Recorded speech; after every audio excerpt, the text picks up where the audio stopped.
because the train tracks that we see today form a large rectangular loop in this area elevated above ground. Now, the trains that we see today actually run on a system called the L train system. I wonder why. Because most of the train tracks and train stations are elevated above ground.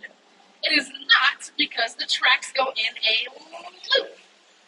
I was very confused when I moved here. Let's see, I figured it out. Hopefully I hooked them out along this there. Alrighty, moving on. Coming up on our right, we have an example of Art Deco architecture. It's my favorite style of architecture. We're going to see a lot of this style on the river today. Take note of the lighter colors, the indented windows, the repetitive geometric shapes. Again, this is Art Deco architecture. Now, this building is my second favorite building on this tour. This is called the Merchandise Mart. Pew, pew, pew. And I had to pew, pew, pew, because this was the largest building in the world when it was constructed. And it is still one of the largest buildings in the world today. Check this out. This building has its own CTA station. It occupies 2 entire city blocks. It has 43 elevators inside. It has 7.5 miles of hallway inside. It can hold about 73 football fields worth of office space inside. This puppy is so gigantic. Until 2008, it had its own zip code. Merchandise. Very gigantic building. But all right, it's going to be an eyes up, cameras up moment. Right now, the area that we are entering is an area called Wolf Point. Now, this is where all 3 of the branches of the river meet. We have our north branch, we have our south branch, we have our main branch, which is what we just cruised out of.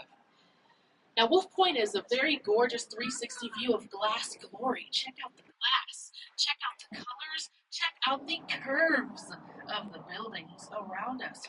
Now, one of my coworkers told me that Wolf Point looks like a 360 view of icicles. And now I must admit I do have the urge to sing Frozen songs when I come down here now, but don't you worry about that. I let it go. Pero se me bloquea y te tengo que ponerlo así horizontal. I would drop the mic, but I had to go on. If you look at this tall glass building straight ahead, right in front of us, one of my friends told me it looks like a giant deodorant stick. Because I was that kid, it looks like a giant hot pocket to me. Either way, this is River Point. Now, if you look at the curve of River Point, that is actually a reflection of the location of that building.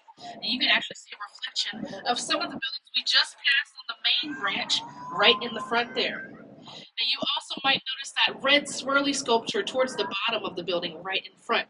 A sculpture is called Constellation. I've actually seen a lot of really cool pictures taken from both sides of that sculpture. It's a very beautiful view of the downtown area on the main branch. So if you're into photography at all in any way, shape, or form, I suggest you check that location out.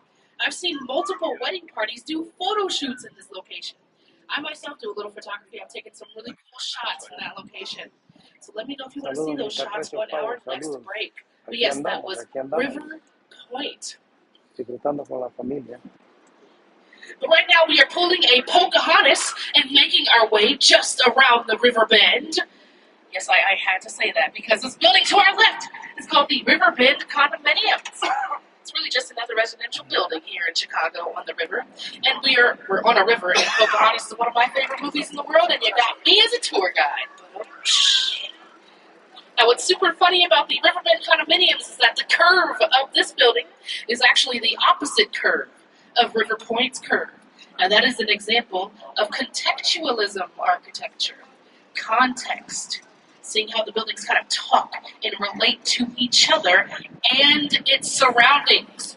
Now, a good amount of the buildings that are curved around River Point, these curves actually mimic the curves of the river itself.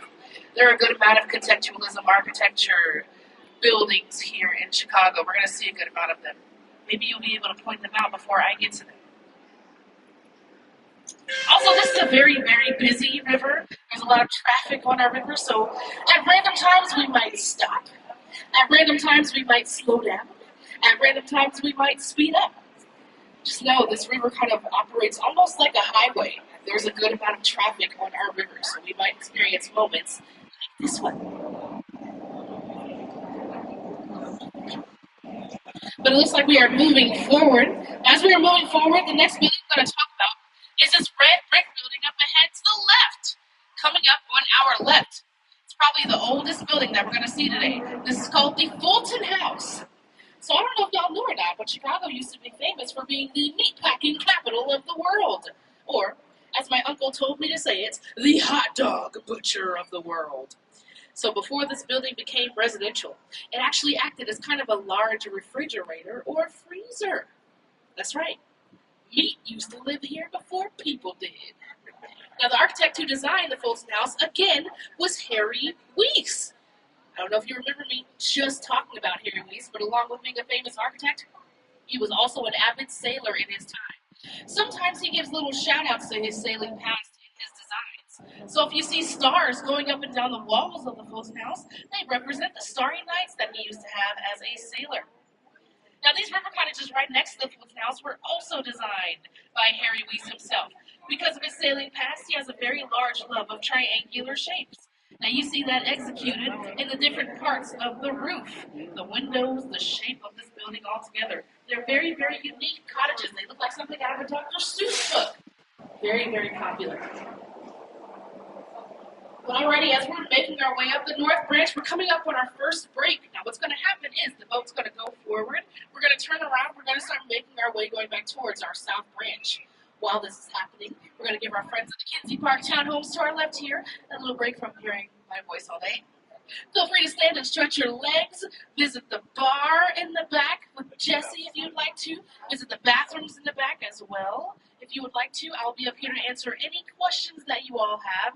I will talk to you all once we make our way under the Kinsey Street Bridge, which is what we just cruised under. But until then, enjoy this break.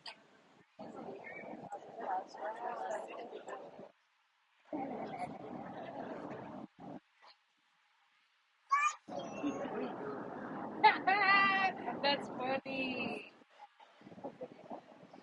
I would really need to practice.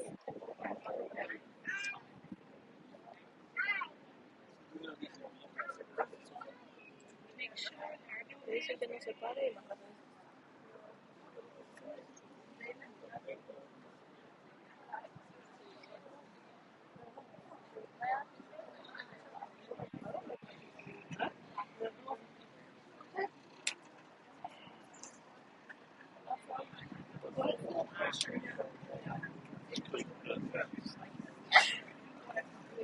que se va a regañar. Like, we want to talk to each other. If it's in front of me, then I will. Like, if it's yeah, you don't want to let the other go. Vamos para el otro lado. Conversations right here is a little hard. Sorry.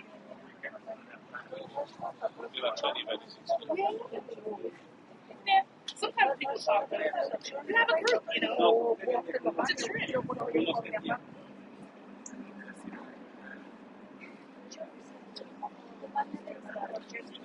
Only because, like, I Esa can parte hear tiene you. baño.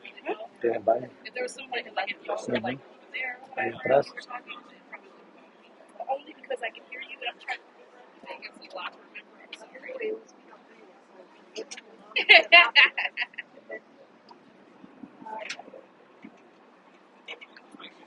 I'm sorry.